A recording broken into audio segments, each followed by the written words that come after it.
Will your homeowner's insurance cover roof repair?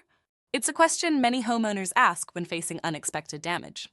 The first thing to consider is the cause of the damage. Most insurance policies cover sudden and accidental damage like storms or falling trees. But if the damage is due to neglect or wear and tear, it's usually not covered.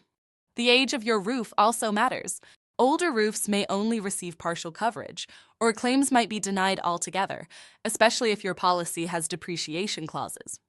The type of policy you have will determine the extent of your coverage. Standard policies cover specific perils, while more comprehensive ones offer broader protection. It's important to know what your policy includes. Don't forget about your deductible and policy limits. If the repair costs are close to or below your deductible, you may have to cover the expenses yourself. If your roof is damaged, document everything, contact your insurance company, and get a detailed estimate from a reputable contractor. RoofWorks can help you with the claim process, ensuring you get the coverage you deserve. Contact us for a free inspection, and we'll assist you every step of the way. Visit our website or give us a call to schedule your inspection today.